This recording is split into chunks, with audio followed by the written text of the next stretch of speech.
Hey, everybody out there. Welcome to the Cryptid Quest Podcast. Tonight, me and my buddy Dirty over there are going to be talking to Mel Skahan, and he's got some crazy, amazing stories about Bigfoot, ghosts, paranormal, and everything in between. So join us tonight on the Cryptid Quest Podcast. All right, tonight our guest is Mel Skahan. And Mel, you had some ghost stories and Bigfoot encounters or stories to tell us about. And I don't care if they're firsthand, secondhand, whatever you got, we want to hear it. We're really interested in the subject here on the Cryptid Quest podcast. And I'm really grateful for you being our guest tonight. So I'm going to leave it up to you. Where do you want to start?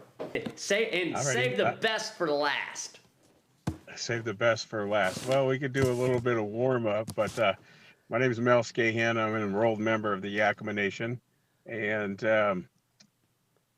I have been doing this just about, the ghost stuff most of my life. I'm 57 right now, and so I'd say about 50 years now. Holy cow. My mom always told us that we had this special ability, and I never knew what she was talking about until spirits, we started seeing them, in our house. And then I guess I must have got tired of it as a kid, and I shut it down. And I have a niece, Samantha, who was able to connect right away with the other side. And since she could walk and talk, she has been able to see all of our family on our property. And she was a little girl. She was about 5-6 years old. And a lot of the people that she started seeing passed away before she even knew them. And how it all started was when my mom was alive. She was staying with her, and on the property up in Yakima, Samantha was playing outside, and she saw my dad, her grandpa, and never knew anything about him, but he had this habit. His habit was that he, in his final years, he was a really heavy drinker. And he would walk from his house up the road and go by the property, and he would always go down he would go to the store to get alcohol, some beer, and then he would walk back with it. And he did this his last 5-6 years of his life. It was steady. I mean, we'd seen him other times, but we could count on him going past and then going back. And then he would even ask for a ride to the store. And then, every great once in a while, we'd offer up and say, okay, well, we don't want you walking on the road in your condition, so we'll give you a ride. Yeah. And so he passed. And then Samantha was born later. And Samantha was playing outside. And she...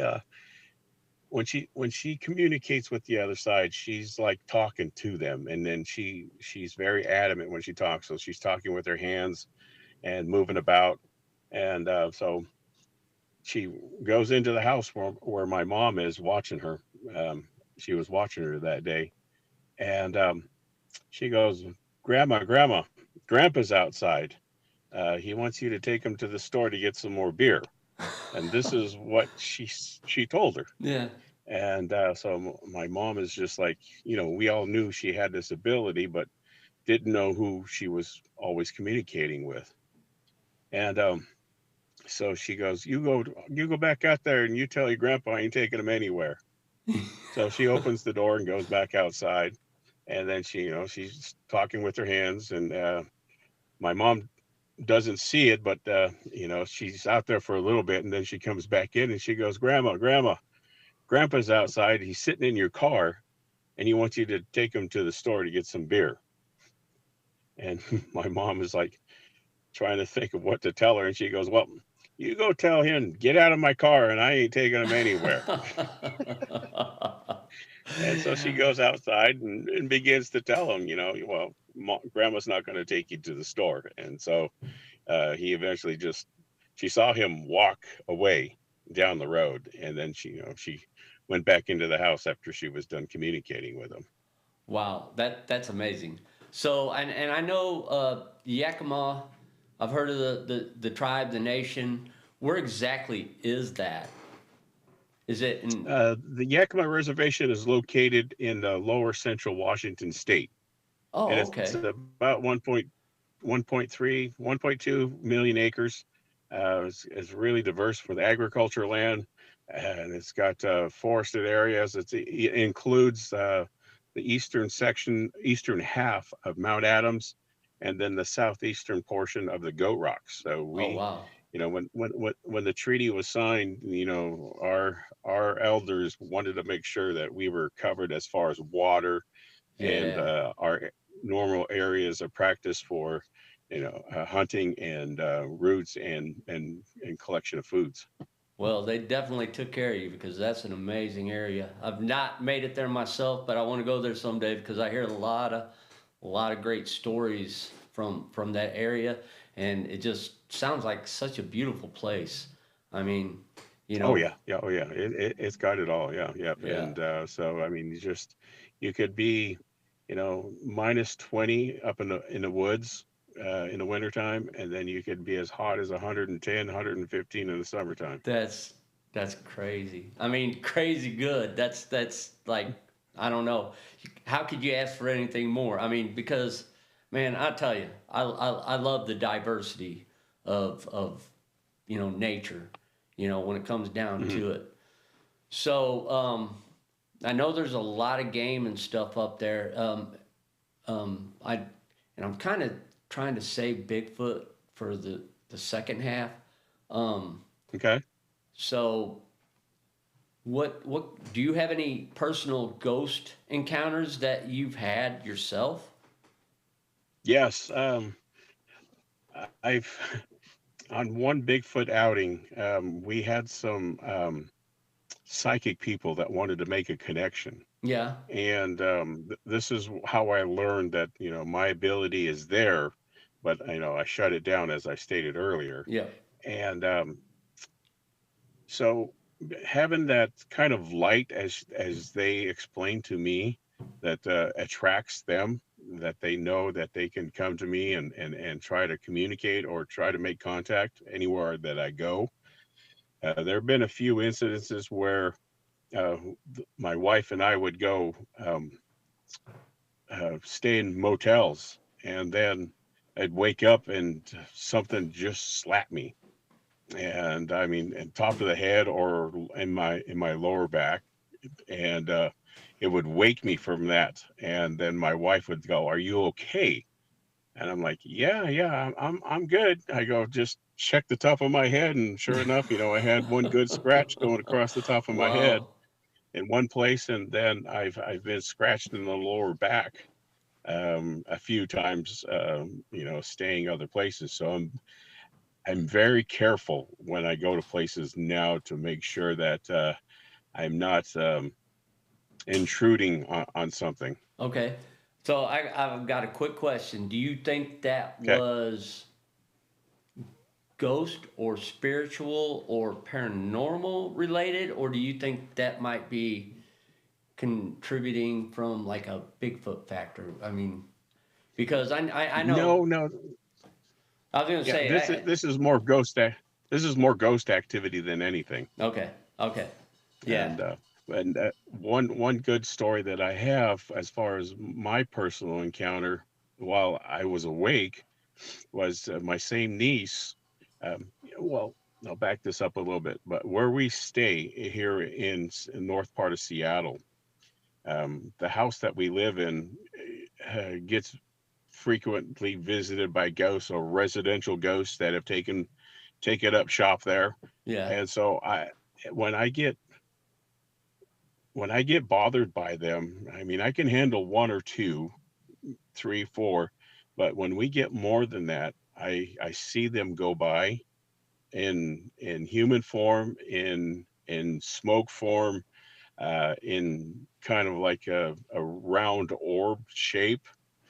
And so, when my wife goes to bed, for instance, my wife had gone to bed, and I was downstairs watching television, and I was getting ready to go upstairs, and then there was this huge cloud of dark mass that went by the bathroom light, and it blocked out the light, and then it went into our bedroom. And that night, my wife got bothered, and she felt something had put pressure on her as she slept, on her. And Mm-hmm. then I told her, when she woke up, I said, I saw that mist go into the room, uh, Yeah. just as after you had gone to bed. And so when we have stuff like that, and there gets to be abundant of them, I I have to go out, and I collect a lot of sage to um, cleanse the house, to set the boundaries, is how I do it.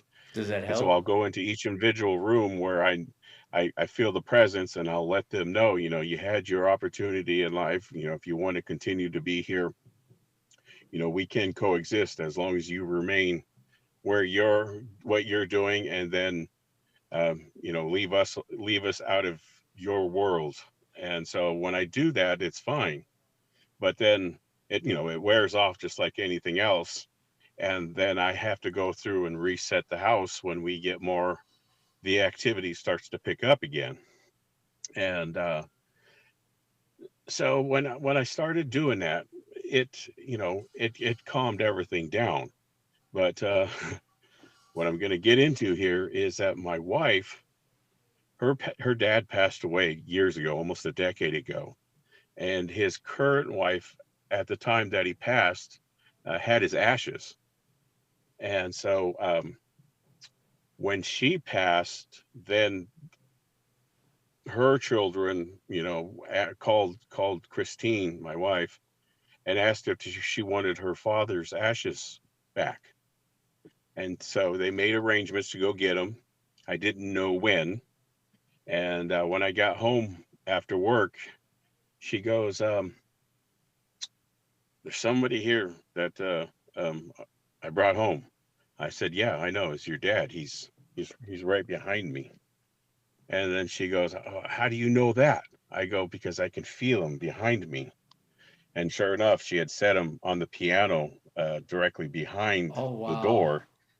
And so she goes, "Well, there's my dad." And I said, "Well, hello, Merle." His name is Merle. And so, just continued on. And then when Merle showed up, other things showed up as well. And then this pressure, I feel my head vibrating, shimmering, and everything else like that. So I had to go sage the house to reset the boundaries. And when I had done that, I called my niece up, and I took her to every room. Anytime I send her a picture or anything like that, she'll tell me who it is, what they're wearing, male or female. And so I'd gone there and done that throughout the whole house, and then so I knew how what to say to each individual one. And then there was one in the bathroom that just showed up, and it was a woman. And she told me, Samantha, she says it's a woman, and she's like wearing a shower cap. And I was like, well, that's perfect for being in the bathroom then, I guess. Yeah. And so I said, okay. So I knew who was where. And so I went around to every room, and I saved the bathroom for last. And when I went into the bathroom, I was a little bit more aggressive than I usually am. And so I told her, I said, "Yeah, I don't want you in the bathroom. You can go someplace else. And we don't need your presence in here. This is a little private area, and it's a little creepy that you are in here." And so, I continued that line as I was saging the bathroom. And then I finished up, and I put everything away, and then I went back and I jumped in the shower, and as soon as I um, turned the water on for the shower head, then I got slapped. I got slapped in the lower back, and as soon as the water hit it, it burned, because I knew it was going to be like an open scratch, and so I shut the water off, and then I went up naked to the kitchen to my wife Christine, and I told her, I said, I turned around and I pointed down at my lower back where I was feeling the pain, and I said, tell me that, please tell me that I don't have 3 scratches on my lower back. And then, she looked down and she goes, oh, yeah, and they're bleeding. And she goes, what happened? I said, well, you saw me saging the house and I saved the bathroom for last. I go, whoever was in the bathroom must have attacked me. And so she took a picture of it and we sent it to Samantha. And it took about 15 minutes for her to respond. And then when she texted back to me, she goes, um, that wasn't the shower cap lady. It was the man downstairs. And she had seen him Uh-huh. when I went down there. She goes, no, it was the man downstairs that scratched you. And I said, Merle? And I told my wife, I said, it was your dad that attacked me. And so Christine goes through her phone to find pictures of Carol, who was his wife at the time that just passed. And so we sent that to Samantha, and she said, no, no, no, no, no, that wasn't that lady that scratched you. It was the man downstairs that scratched you. And so then we knew that Merle, in my aggressiveness in trying to clear that room, was defending his wife to keep her in the house, had attacked me. Oh So my. Christine went downstairs to her dad and said, he's my husband. You're not going to treat him like that, or I'm going to send you someplace else. And so he Good stayed there woman. for another 2 weeks. And then um, wife got kind of uncomfortable, thought I was uncomfortable with it. And then she called her brother up. And then we didn't explain to her brother at the time why we were sending Merle over to his house. Yeah. There you go, buddy. So, Yeah. actually, all kidding aside, I hear about sage a lot. Um, what is the exact significance of the sage? Because I know from everything I've heard that it works and people Oh, yeah. use it a lot. Yeah. And it You're depends fine. on what region that you gather it from. And I gathered this from the mountains of up on the slopes of Mount Adams, up back on the reservation. And so I have I have a lot of it just for this purpose. And, in our prayers, in all Indian country, the sage is our prayers in the smoke that rise up. And and then the sage removes, it's a positive smoke, so it adheres to all the negative activity. And then we also use wild rose out in a forested area as well, and then we just boil that, and then make a rose water, and I put it in a spray bottle, Oh wow, and then I'll even keep make a gallon jug of it so that I'll shower with it to help protect me during my day. that's very cool. Um, I don't know. You might think this is stupid white guy thing, but I used to like the arrowhead hunt. And I still do, um, but before I'd go out, I would give tobacco. I didn't have Yeah, sage, and I would burn. And they would answer me. They would answer me yeah, like if I asked for something specific, I would find it. Which right. which I don't know. That's and it made me just like really just I don't know. I've got so much respect for the Indians, the Native American culture, and man, there's something about it. It's not Yeah. just, it's not fake. It's real. No, no. So, Yeah, you don't mess around. Don't no, mess around. That I when an really, that's elder why tells you something, you go you ahead. listen to them. Yeah, yeah, yeah. So, now I've realized this because, I've done it before in my life. And I'm just saying right now, if that's not the top of the echelon on your stories, I can't wait to hear the best. So, Yeah, but yeah. before we get there, hold on. Okay. So, I know you're into ghosts, into Bigfoot. Are there any other cryptids out there that really trip your trigger? W- I've we have what we call little people, Are you and talking we call about stick like stick Indians. Indians? Yes.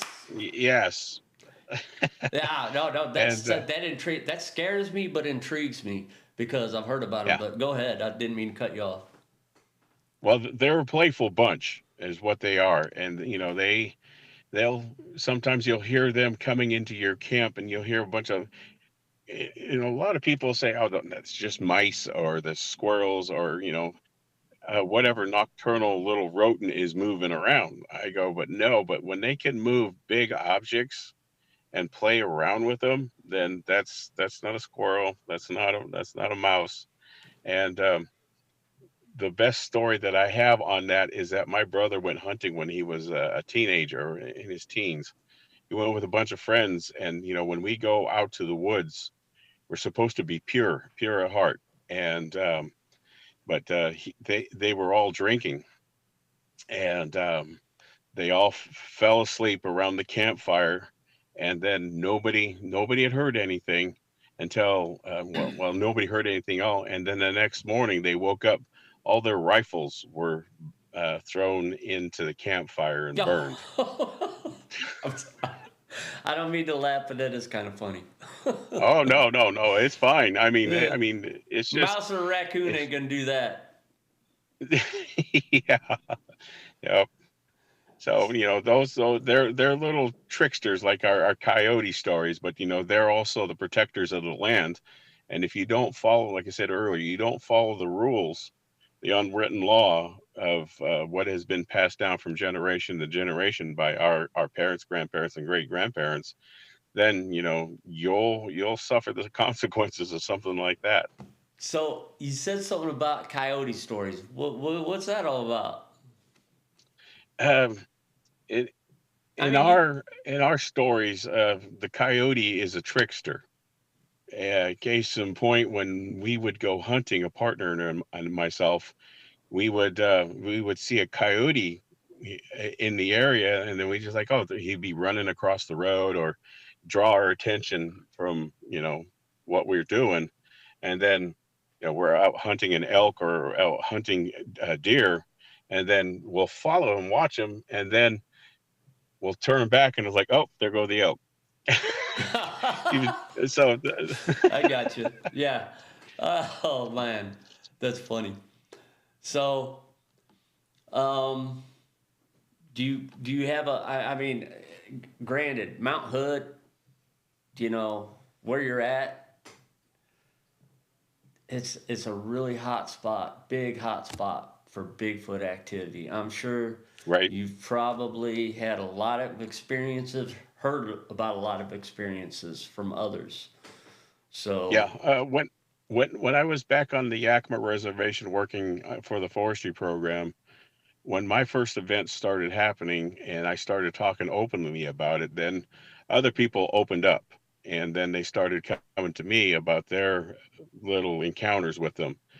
And over the 27 years that I worked for the tribe, I collected over 1,200 stories from holy cow. I various believe it though. enrolled members, and then a lot of logging stories of them not liking the logging that would go on, and then tossing barrels of fuel or oil or picking up machinery and then kind of moving it and brushing up against it and pushing it.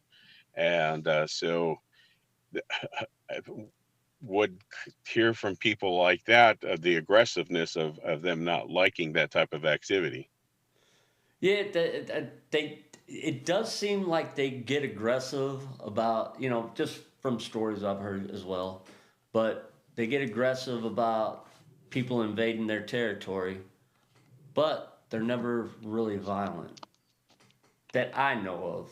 I mean, I've heard stories, but of them maybe being violent to people, but I don't really ever hear that too often. It's more or less, hey, our territory, get the heck out, kind of thing. Right.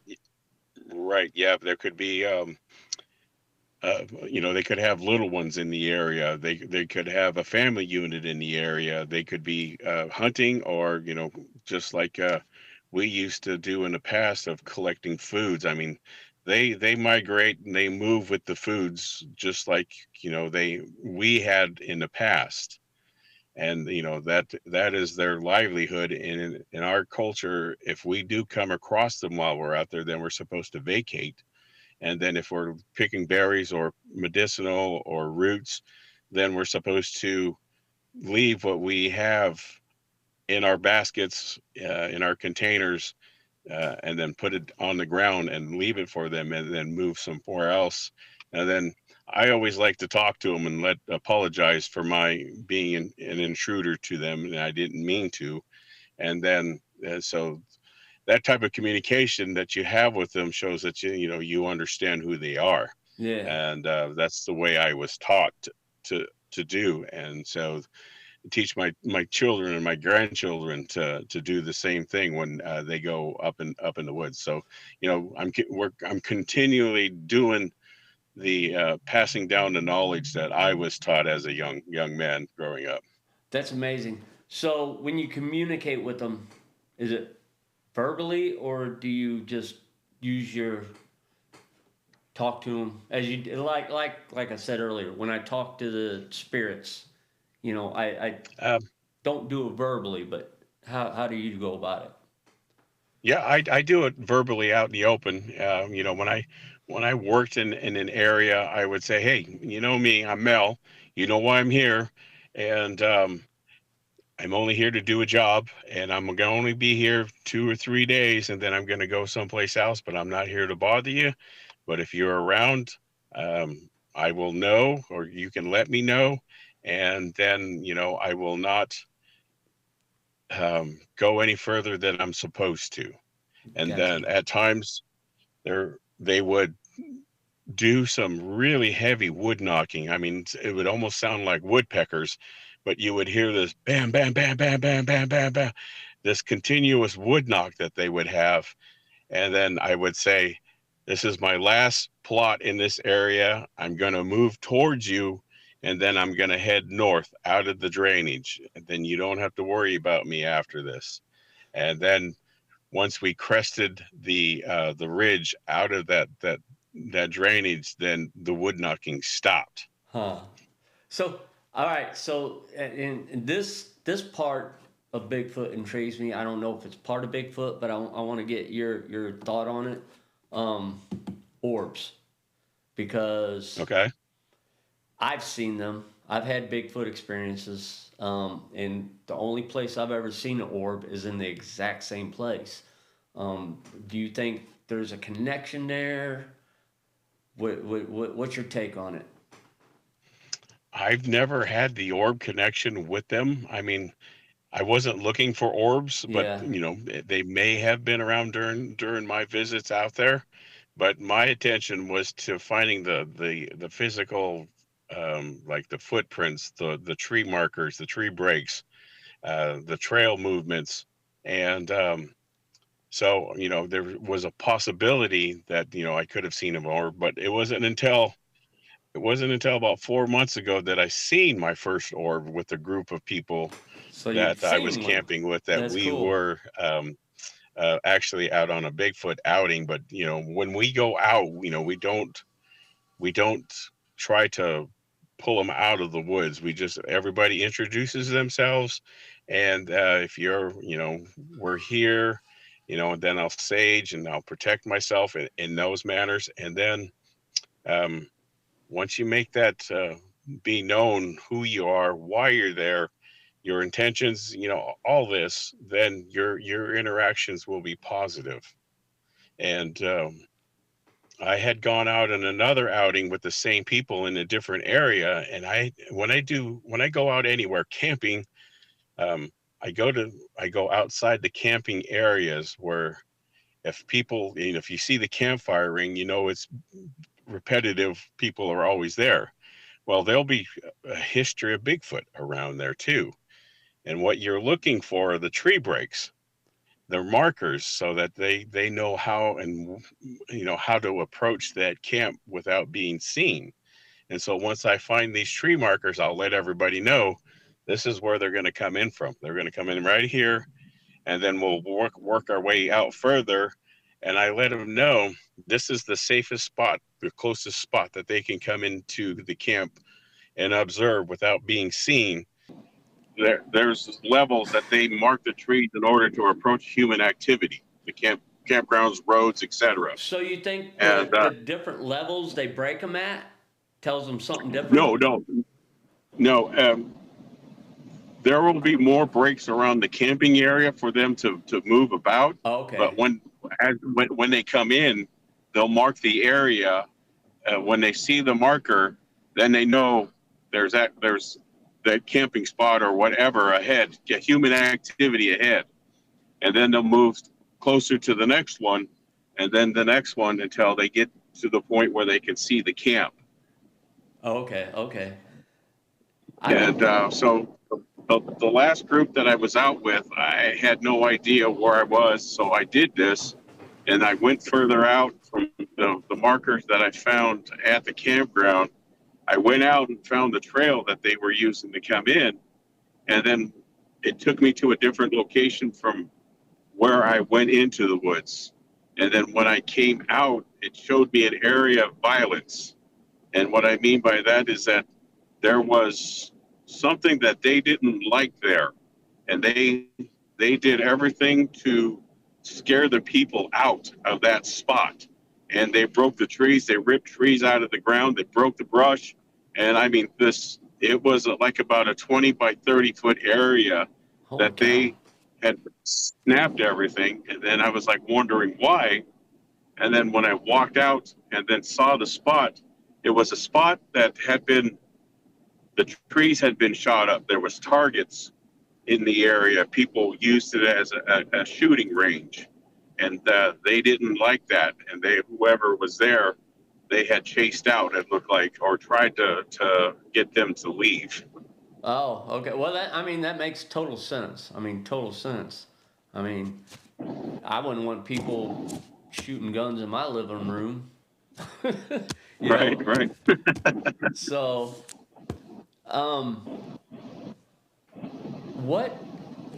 do you have any, like, I know you kind of went into a little bit of detail about the stories, but can you give us some of the good meat and potatoes of have you ever seen one, like, visually? Yes, I have. Yes. Man, we got to hear I've had opportunities to see more, but I've been followed many times while at work, and I would sit and I would hear them moving around, and sit for the longest time because they wait you out. Yeah. They'll wait you out until you move, and then they'll continue to parallel you. But the one that I saw, I was working with a coworker, and we were in a work truck, and he saw it on his side, and we had drove right by it, and he told me that there was something back there. He didn't know what it was, and so I was backing the truck up, and when we got back into visual range of him, then he took off, and he was within 120 feet. He wasn't that far away from the road, and he was in an area that had been pre-commercially thinned, so there was had been logging activity, and he was standing right next to the tree with his right arm resting up against it. And when we got into its view, my coworker said, "There he goes." And then what he was doing was standing next to the tree with his hand against it, and then he goes, there it goes. Then it dropped its arm, turned to his left, and then started running. Took 2-3 steps to his left, and then he was going away from us. And then that's when I saw him after he took his 2-3 steps and then started running away. He took about 15 strides, and then he turned to his right. So he was about 80 yards from us at that point. And at that time, I had jumped on top of the truck to get a better view of it. And I watched him as he was running away from us and then turned.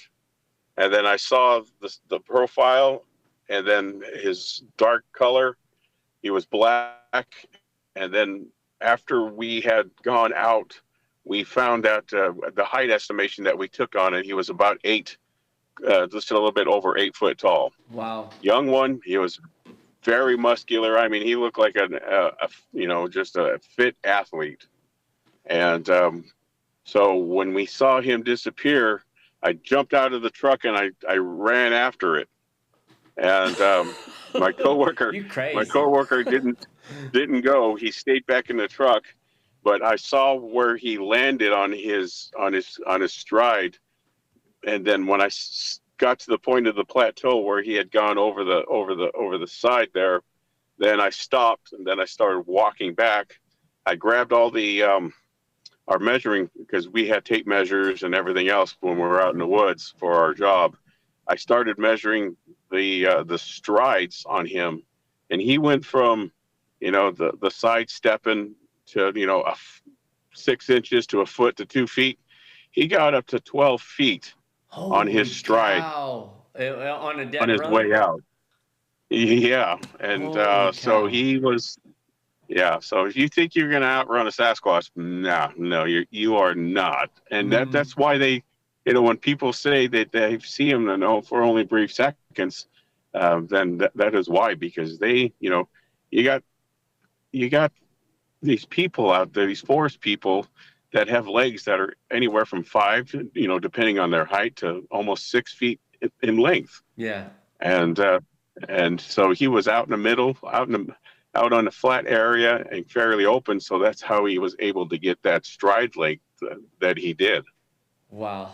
That's amazing, man. That's amazing. So I can't even imagine 12 foot. That's crazy. Yeah. I couldn't believe it either when I was measuring. And then, as a hunter, when we track animals, we put sticks in the ground. And so we saw every step that he had taken, and that's how we got our measurements. Oh, wow.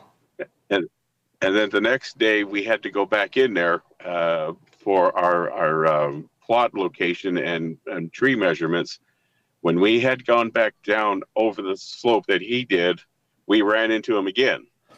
And my partner, we were at this rock scree, and he took a couple of soccer ball sized rocks, and he threw them off the hill. And this is about 80%. So it's about, let's see here. Pretty good slope. Sorry, about like that. Yeah, pretty good slope. And so he threw the first rock, and then we watched it bounce down the hill, roll down the hill, and it was banging around all over the place. And then I told him, hey, there's something down there.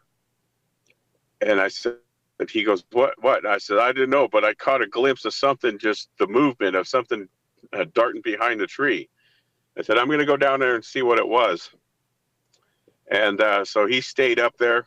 Oh, wait, no, he rolled a second rock, and we watched that roll down, and I was watching it, and I didn't see whatever was down there. And so I told him I was going to go take a look. And then when I got to the spot, I saw branches that were broken when it continued down the hill.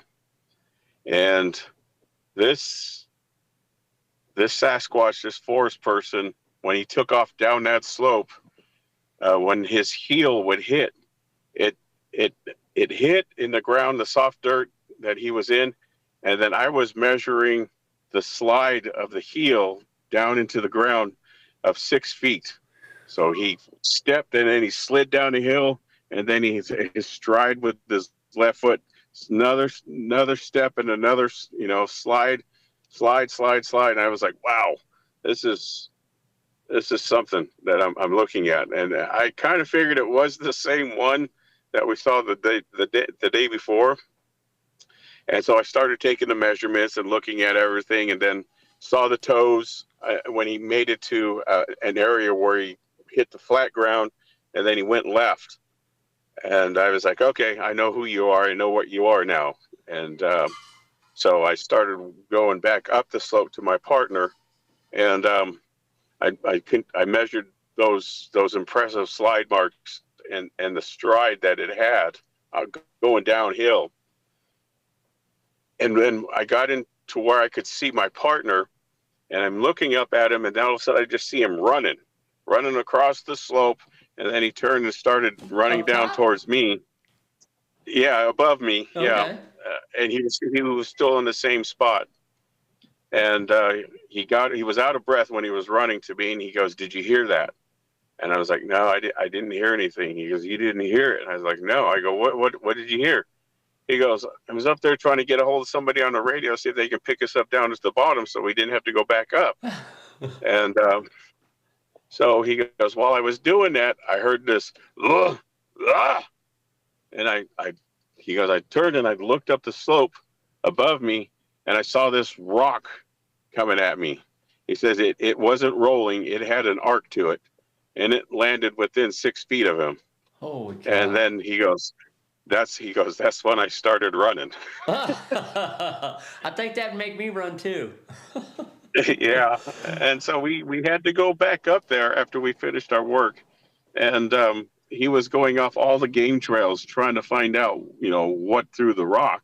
Yeah. And so he'd take off into a game trail, and he'd ask me, "Well, what track is that?" And I said, "Well, that's a bear," after I followed it a bit. And he'd walk up again and find another game trail and take off into the woods again. And he goes, "Well, what about that one?" And I said, "Well, let's follow this one." So we followed it out of this opening into the timber, and then I saw the toes. I said, "There's your rock thrower."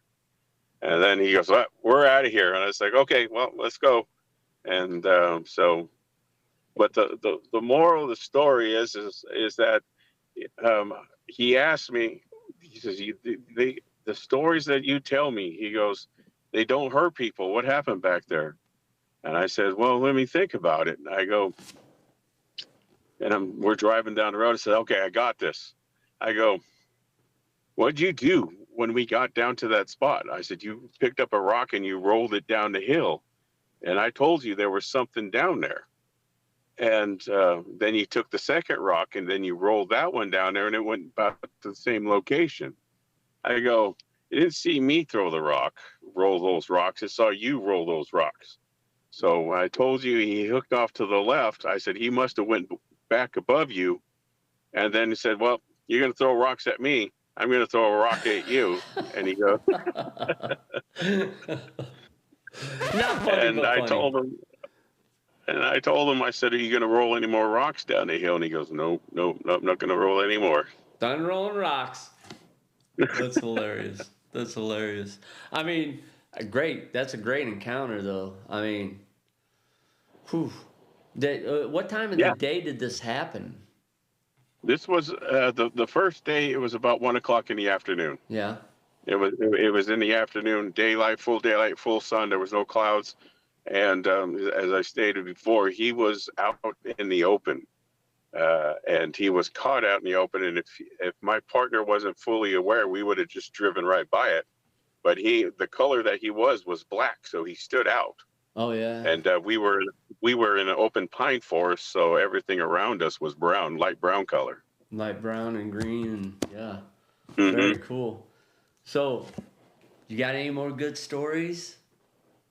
Give us one more. Come on, give us one more.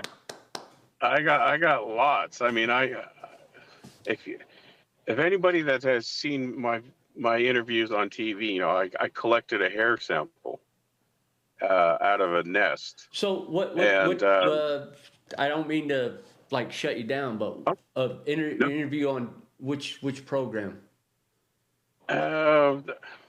I think it was the Flash of Beauty, the Love extended Flash of interview. Booty. That's a great. Mhm. Yeah, that's a great one. Then I've seen you on there. I just don't recognize you Oh, because I okay. Well, watched that one.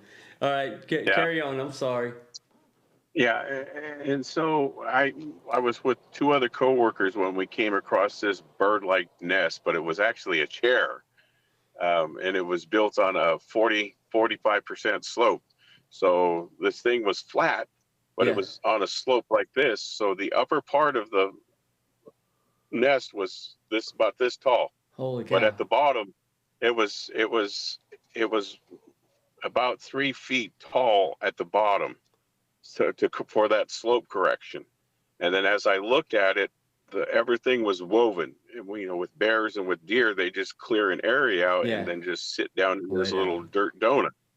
But all this stuff was woven together with all the branches that it collected to make this.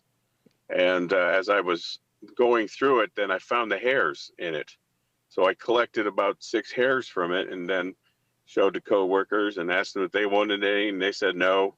And so I just made a paper envelope out of one of my work paper sheets there, and then took it back down. Showed a few coworkers after they heard the story and everything and saw the pictures. And then fast forward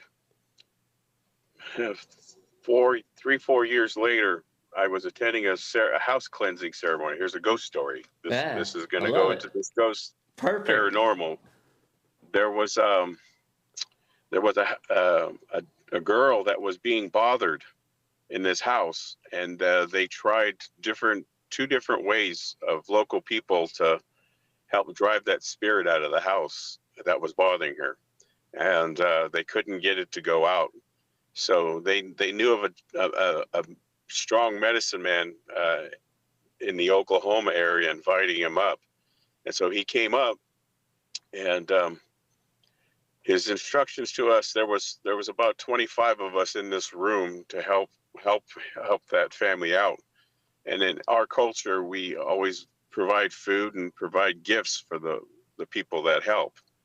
And so this was all in the center of the room, and we were sitting against the wall on the floor, our legs crossed, or how everybody else was sitting. And then he told us that, he goes, what we're going to do is not drive this spirit out. We're going to call the spirits outside the house in, and we're going to have them guide this spirit out a gentle way. He goes, you may have past relatives, friends come in, try to make contact with you. They'll tap you on the shoulder. They'll even whisper into your ear. And he goes, don't be alarmed. They're just here to help. And they're stopping by to tell you hello. And so there was a series of 4 songs that had happened during this event. But what he did was that they put plastic sheeting over the windows to keep it dark inside. And then he cut the power to the whole house, not to give this thing energy to stay in. And so when they shut the power off, it got completely dark black, and I could just slap myself in the face and not know where my hand was when I did it. And then the first song started, which was the introduction of the ceremony. And then the second song started. His voice, his sound of the second song was a little bit more intense than the first one. So he went from a blah, blah, blah, blah, blah, blah, to a ah. So his pitch had increased. But when this song started, there was a humming or a vibration that was emitted from him, and it was like throwing a pebble in a body of water, and you've seen the wave. Well, this is exactly how this energy came towards us, and it came in a wave. You could hear it on his side and then come closer, and as it got closer to us, it vibrated the floor underneath us where we were sitting. And then I was sitting against the wall, and then I could feel the vibration leave the floor, go up into the wall above me, and then up into the ceiling and dissipated into the ceiling. And I was just like, what did I get myself into?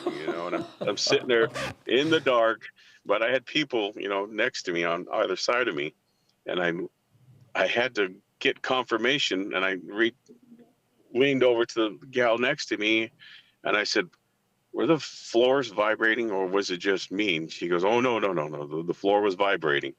So we were all experiencing that. Yeah. And then when the third song started, it was more intense and it was faster. And he, his drum was going faster, and he was singing quicker and higher. And as I'm sitting there in the dark listening to this, I could hear something way back on the other side of the house, and it made this, and I sitting there, and I'm like, know what that is. I go, "If you are who I think you are, you'll whoop for me." And I projected that out. And so you're talking about mind speak here. Yeah. And so I projected that out, and then I heard, "Ooh," and I'm like, oh, and then everything in me just dropped. And my whole manner I didn't know what to expect. I go, he told us that we were going to be visited by spirits from the outside, relatives, friends, and everything like that. But this was not a friend, and this was not a relative. Oh, come on. Maybe that's your a forest way buddy. distant relative, That's your forest friend. Come on. Yeah. But not who you're expecting. So, no. And so I can hear him walking down the hallway. Each step, boom, boom. And it's getting louder, and he's coming into the living room. And then, this is where everybody's at. And then boom, boom, boom. I could hear every step that he made. And then when he got into the living room, then he started jumping. Boom, boom, boom, boom, boom, boom. And he's jumping to the beat of the drum. Boom, boom, boom, boom, boom. And I can hear him, and then he started screaming, or he started singing, screaming. It was very loud, and he was like, and he's jumping in front of me. He's jumping closer to me, and the whole thing was directed at me, and it was loud. Boom, boom. And he was letting me have it during that whole song, and it was about 2 minutes. Boom, boom, in front of me, going from the left to the right, and then bam, bam, bam,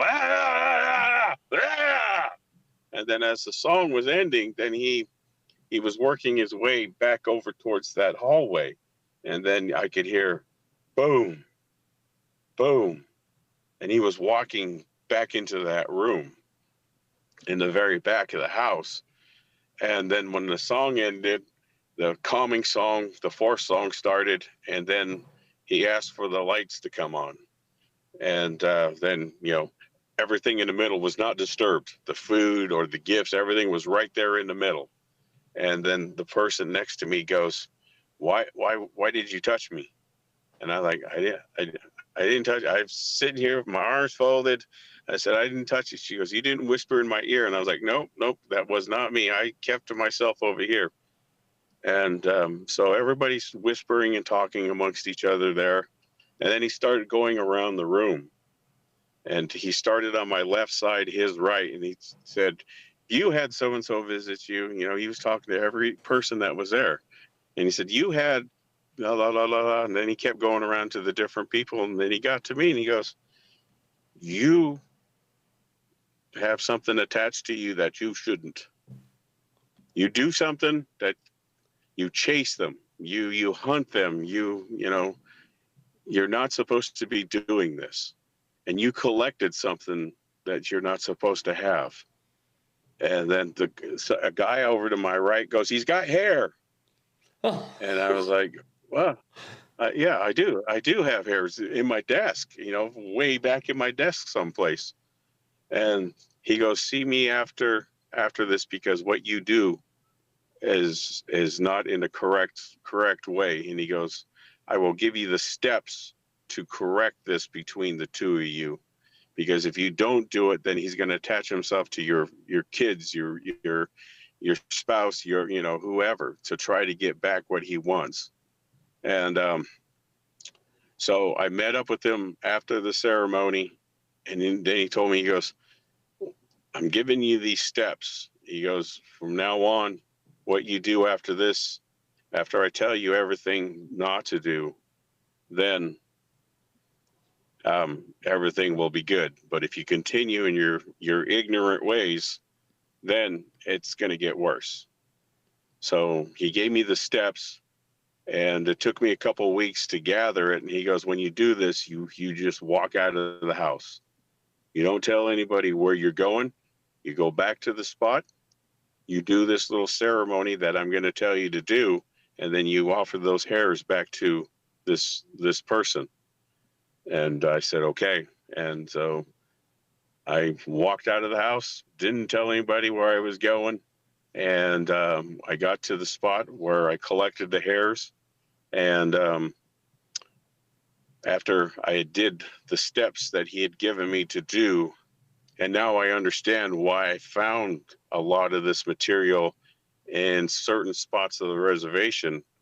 What I had to do is probably something that some other folks had to do in areas, because I was finding the same things that I had to lay out and then put up in the trees in order to complete this ceremony.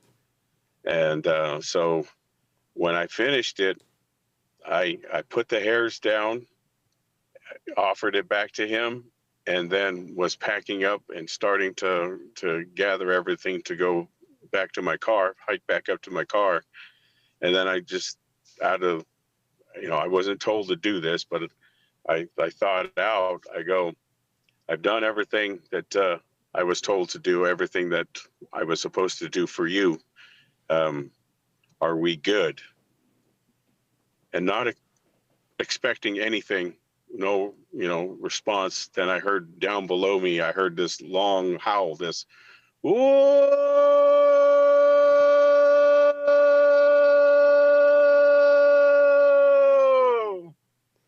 And I put my hands up in the air and I said, thank you.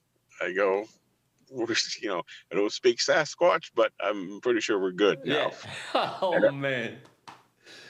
That was amazing. Is there anything you want to plug before we stop?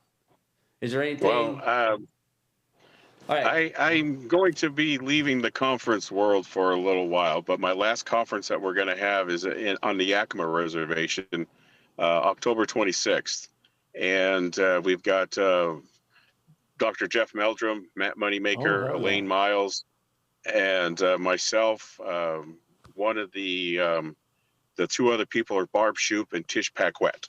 So it's going to be a one-day conference on the Yakama Reservation. The tickets just went on sale today, so if you go to yakama.org, any virtual tickets, or is it just like? Well, you can buy online for $35. There are VIP tickets for a day before with a night with Bob Gimlin, and then he doesn't go do on conferences anymore, but I know him. He's a dad to me, and so cool. For the last 3 conferences, he's been there for us, and so this year he'll be back again. Awesome. Well, hey, you know what? We'll attach it to the episode. I'm so glad you came on. Right, so Yakama as in YAKIMA.org. Anybody wants to learn, I'm on Facebook. Become friends with me, and then if you're nearby, then I'll take them out to the woods. That's what I'm going to be doing for the next couple of years. I've got so many people now that want to go out to the woods and learn, and that I can do and share to make sure that people are doing this in the correct way. Heck yeah, man! I'm my next vacation's going to be to come see you. Man, but thank you so much for being on tonight, brother. One thing happened 6 months ago. I was at a conference and this gentleman showed me a hair that he was gifted in a glass vial, and he handed it to me, and I picked it up with my right hand and I started turning it, looking at it, and there was a single hair inside. And then when I went to put my left hand on it and to turn it like this, it burnt my 3 fingers, these 3 fingers right here, and then it sent a bolt of electricity up as far as my wrist. Seriously? Seriously. Oh my gosh. Wow. Yeah. And then So you think I that was a real immediately deal handed hair? it back to, it was a real deal hair. And my wife goes, you're not supposed to be touching anything like that. And, I handed the vial back to the guy, Yeah. and he goes, "This is hot. This vial is hot." And he goes, "I can barely hold it." And then as we're continue talking there, then he said, after about 5 minutes, he goes, "This is finally starting to cool down." And so, but yeah, so I had 2 witnesses on that event. Dude, I believe you 1,000%. I mean, so, and it actually did it leave any marks on you? No, there were no marks. It just burned. Yeah. Just like when you touch a not extremely hot stove or anything, to burn Yeah. yourself, but you get that reaction of like, oh, what did I, I Yeah. knew that was hot. I shouldn't have touched it. Oh my gosh. Yeah. Oh my gosh. That's so cool. I don't ever have anything like that happen. I just had one scream at me, and that's about it. Oh, yeah. Yeah. And so ever since then, I've changed everything. That I don't collect anything. I don't try to bring them in or anything like that. But what I've learned over my time being out there in the woods with them, working, camping, fishing, hunting, I have followed the rules that I'm supposed to, according to, my interaction with that medicine man. That is so cool. All right, I'm gonna have to tell you, you just knocked it out of the park on this one. That was great. We're gonna have to shut it down, man. I had so much fun talking to you, though, man. I know there's a lot more stories in you. Oh, there's a ton of stories, and Oh. when I get asked to do presentations, I don't present any evidence or anything like that, slideshows, audios, or anything like that. Everything is in my storytelling format, which I just shared Yeah, with you. everything you said, like, I could feel it in my heart. I mean, everything you said, like, really touched me deeply. It really did. And Mm-hmm. I am so happy you came on tonight. Would love to have you back on again at some point in the future, because I know you got more to tell, and what you told tonight was freaking amazing. All right, man. Well, thanks a But lot. yeah, I got. Yeah. Yep. Okay. Well, thank you, No, Patrick. you got. Hey, I'm gonna have you back on if that's okay with you, because I know you got a lot of stuff to tell. We just got to remember what we went over and what we haven't. But I think I've got it burnt into my brain, 100%. Oh, thank you. So appreciate you being on. Okay. Well, thank you for inviting me again. All right, thanks, brother. We'll talk to you later. Remember, there's no goodbyes in any native language. It's always later. All right, I'll see you later. Okay. I'll see you see later. you later. All right, brother. Later. Later. Hey, everybody out there, our guest, let's say goodbye to our guest and thank him so much for being on tonight. Mel, me and my buddy Dirty over here, we're trying to do this podcast and bring you really good stuff to listen to, and Mel brought it to us tonight. And everybody out there in the cryptid world, keep it creepy.